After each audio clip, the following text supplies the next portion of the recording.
Hey guys, what's up? It's Alex here. Welcome to a brand new video. Today I'm going to be talking about Formula One's most incredible super sub drivers. So what is a super sub? Well, it's basically a substitute driver that's came in for one or more Grand Prix and performed really well.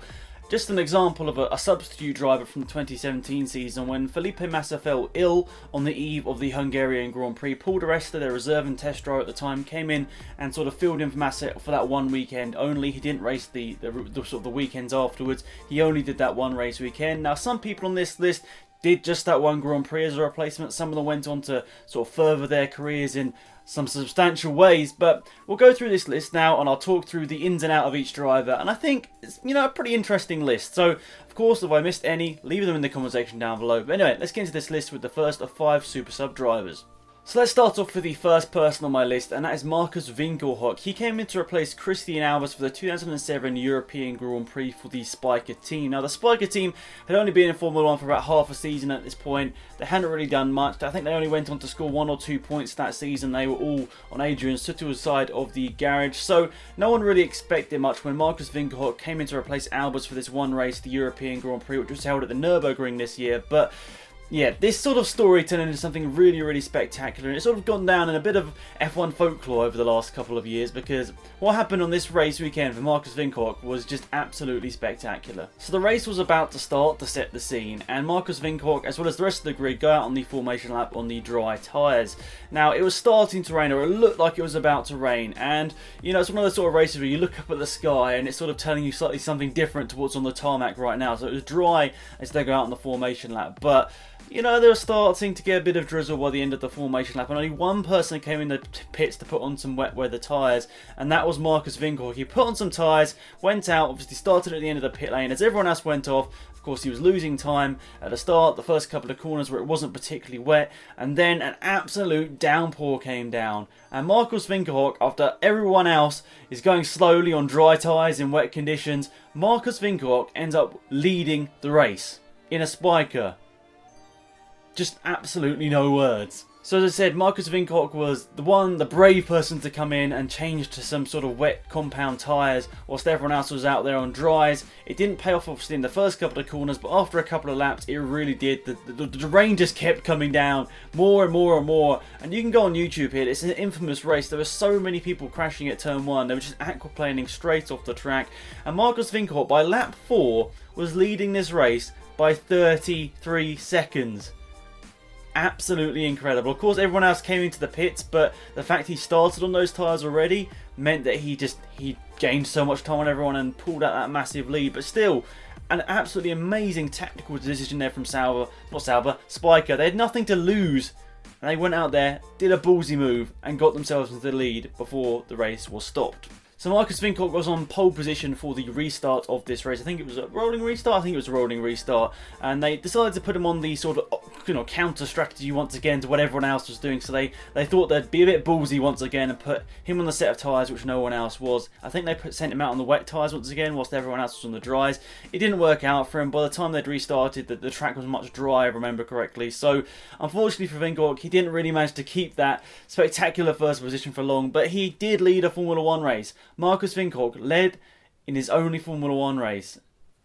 Pretty incredible stuff. Sadly, it was a bit of a bittersweet ending for that race though, because the car ended up retiring through mechanical issues. But it's one of those amazing stories in Formula 1, especially with a back team like that. You might think that why did Sauber or someone like that not try more of this sort of stuff in the last couple of years, because it's the sort of thing, if you don't try it, it's never gonna happen. And they tried it, they led a race, and people remember that. People remember the Spiker team, whereas if that race didn't really happen, you feel like many people would forget that Spiker ever had a Formula 1 team. So next up we have Sebastian Vettel. Now, he came in to replace Robert Kubica for the United States Grand Prix in 2007.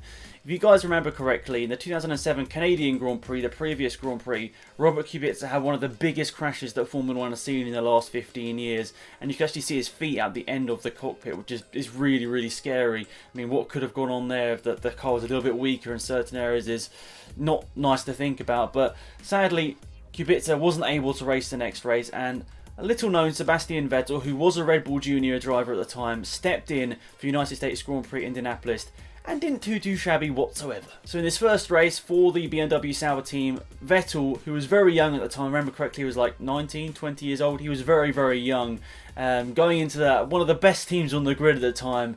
Must have been a daunting prospect for many people, but not for Sebastian Vettel, who goes and duly puts it in the points, scoring points on his debut for a BMW Sauber team who he's never really raced for before. He'd done some testing for them, but he hadn't obviously been in that race scenario in any team whatsoever, so that was fascinating to see. I remember watching that race and being like, who is this kid? And obviously now, like 10 years later, you realise, yeah, he was a pretty good driver back then. So, yeah, Sebastian Vettel obviously goes on to race for Toro Rosso for the rest of the season after that. I think he replaced, was it Scott Speed for the rest of the 2007 season, or one of the Toro Rosso drivers that didn't really make too much of their opportunity. He replaced them for the rest of the 2007 season, then obviously raced with them in 2008, getting the win in Monza, and then the rest is history. Vettel going on to be the youngest world champion and 4 times world champion for the Red Bull team. Will he be winning a championship in 2018, however? Maybe you can leave a comment down below if you've got nothing else to talk about. Will Vettel make it 5 in 2018? That might be an interesting topic of discussion down below. So the next person on my list is the little known Michael Schumacher. So for me, it's always interesting to see where people started their careers in Formula 1, and this is where Michael Schumacher started his career. A little bit like the last one with Sebastian Vettel. He got his opportunity through another driver. Well, it wasn't crashing like Cubits. He was actually getting put in jail. A driver called Bertrand Gachot, who's racing for the Jordan team at the time, actually got put in jail through an altercation with, I think it was a taxi driver in London.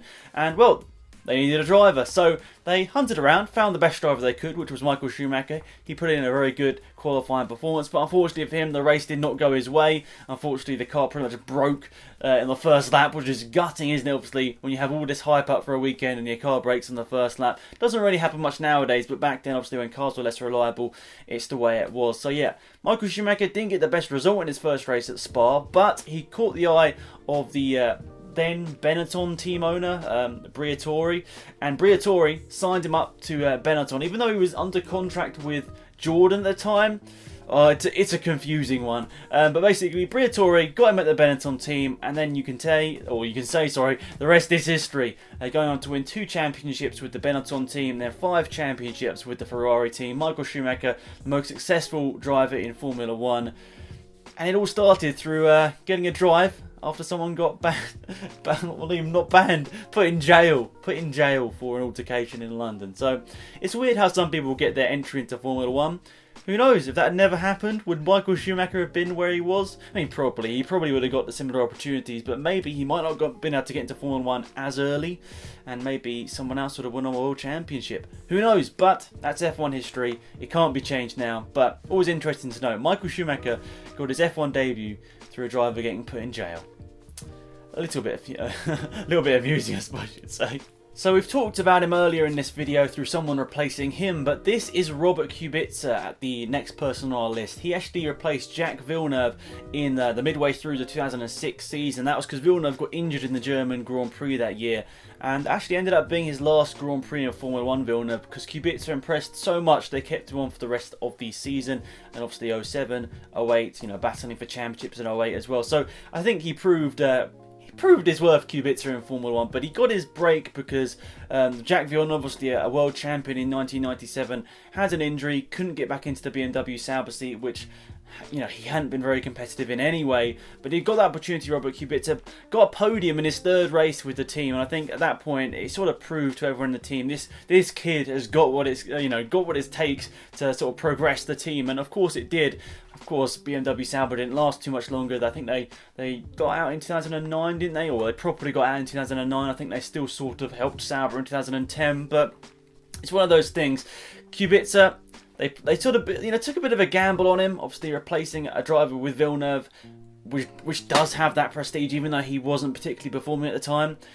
He got injured, but they decided, no, we're not going to put Villeneuve back in, even though Villeneuve's got the prestige. We're going to take this route with this young kid here, Robert Kubica, and well, unfortunately Kubica's career obviously went off on a bit of a sad route in the 2013 season 2011 season where he should have been racing for Lotus, but that never really happened through his injury, and sadly he's not really managed to get back into Formula 1 since, but fingers crossed, all things crossed, we'll see Kubica racing in something this year. Of course, he is the test driver for Williams, and hopefully we'll see him, at least out on track a few times this year. But Kubica, it was always interesting to see how he had sort of super subbed in an appearance in the midway through the 2006 season. That evolved, and he managed to get a race victory, challenge for a championship. like the last ones really, it's crazy how someone else's misfortune can really help out someone else's career.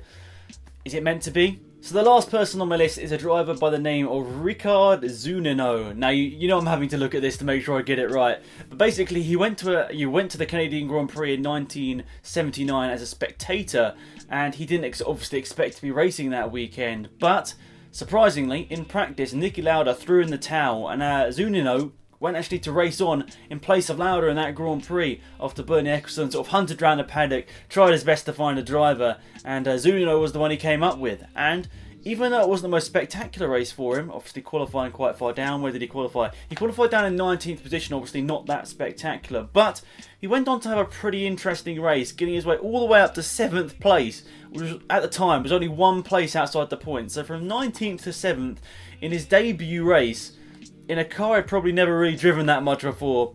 Pretty spectacular stuff, and it's a driver I literally had no idea about until I did this research, and he actually had some not too bad results whatsoever. He finished quite a lot of his races in the top 14, I suppose back in the day. If you finished races, you probably would be in the top 14, but it's one of those things. He had a pretty meh career, but this sort of super sub performance where he came in out of nowhere really and put it, you know, one place outside the points in your debut race. In a car he's never... That is fair play. Fair play to the guy. Sadly, he obviously didn't go on to really, do much good in Formula 1. I don't think he ever scored a point. But still, that first performance might be his most iconic. So that is my main list here in this video. Hopefully you did enjoy that one. Of course, leave your opinions and thoughts down below. If there's any other ones, let me know in the comment section down below. I'm always up for doing a part 2 if I have missed any. I do try and do my best with this research. I do spend quite a few hours for all of these videos, making sure I find every little detail, but of course some things will slip through the cracks. But I do actually have a couple of sort of notable mentions in this video though. Pedro De La Rosa, he replaced Montoya midway through the 2006 season, I remember correctly, when Montoya sort of had enough, threw in the towel, and yeah, went off to NASCAR. But yeah, De La Rosa came in, got a podium, scored 19 points in that second half of the season. Not as good as Montoya was in the first half of the season, but De La Rosa at the time, he was, I think he was pretty late 30s, I remember correctly, pretty much getting near to his 40s. I could be wrong, but I think he was going towards his 40s and coming in to replace a driver like Montoya, who had been obviously on the top of his game maybe in the earlier part of the 2000s, is a tough order. But getting a podium in a McLaren car, which was a bit up and down that season, I think that's a notable mention there for Mr. Pedro De La Rosa. Another McLaren Mercedes sort of, I don't know, test driver? I don't know what you call them, because they were both test drivers at the same time. It was Alex Vert the season before, replacing Montoya. I think when Montoya got injured in the San Marino Grand Prix, he did one race for them that season, and he got a podium. So that actually could have made it into the actual list. I don't know whether I should have maybe put him up there or not, because in 2005, that McLaren Mercedes was a very good car, and it was battling for wins. Pretty much if it finished a race, it was there battling for a victory. But Alex Vert in his one race that season got a podium for the McLaren Mercedes team, replacing Montoya for that one weekend. I think Alex Vert also did a race that season as well. They both did. I don't know why, but McLaren Mercedes had two sort of test drivers, De La Rosa and Vert, and they both did one race to sort of substitute in, really, I suppose you'd say, for Montoya. But yeah, the notable one was Vert getting that P3, which is pretty impressive considering he hadn't really driven too much of a Formula 1 car in the seasons prior. Now, the last notable mention is Stoffel Vandoorne. Now, you might not remember, he didn't actually start last year as a rookie, technically, because in 2016 he did a one-off race to sort of substitute in for Fernando Alonso at that big crash at the start of the 2016 season where he'd hit the back of Gutierrez and obviously rolled over multiple times, and understandably he couldn't really race the weekend after. But Stoffel Vandoorne came in that McLaren Honda, which was still pretty rubbish back then, and actually got points on his debut, which was quite impressive. I think everyone, including myself, was like, okay, we've got to take this guy seriously. Maybe he can replace Button at the end of that season, which he ended up doing. And I think, yeah, great one there from Vandoorne. Maybe not the most spectacular in the world, but personally, to come in your first race, score points, I'd say that's pretty decent for Mr. Stoffel Vandoorne, and maybe we'll see him challenge a bit more Fernando Alonso this season. Who knows? So that is it for this video, guys. Thank you so much for watching. Hopefully you did enjoy it. Please remember to leave a thumbs up on the video if you enjoyed, and feel free to share it around if you did enjoy it as well. I really appreciate the support on the abandoned F1 tracks video. I will probably end up doing a part 2 to that one now, because so many people have left suggestions and comments that I think I should you know, give you guys what you want and see a part 2 of that. So that might be coming either next week or the week after. But once again, thank you. The channel sort of had a bit of a mini blow up over the last couple of weeks thanks to that video. So I appreciate everyone that subscribed. Thanks guys, I really appreciate it. And I'm doing my best to make sure that I get out more informationally factual documentary style videos on this channel. I've sort of obviously moved away from gaming. I don't want to keep up with, like, you know, I guess you'd say like F1 newsy sort of stuff. I don't really want to do as much of that anymore. If I do any of that, it's probably going to be on my second channel. So yeah, I just want to say thank you, and if you do want to see F1 newsy stuff, that might be on my second channel, which will be down below. But yeah, that's pretty much it. Thanks for watching as always. Hopefully you enjoyed it. Of course, any feedback, stuff down below, just leave it. Stuff down below. I meant to say, if there's any feedback, please leave it down in the comment section down below. That'd be massively appreciated. Of course, I'm always trying to adapt and improve. So thanks again. Have a fantastic week. And I'll probably see you Thursday, actually, because we're going to be doing a live podcast. So I'm not going to be doing too many videos anymore. It's going to be once or twice a week. And this week, the second video is going to be that podcast, which will be live at 6 PM British time. So if you want to come and get involved, that'd be massively appreciated. And hopefully enjoy it. Anyway, I've rambled on enough. Thanks for watching, guys. Have a fantastic week. And I'll see you soon. Goodbye.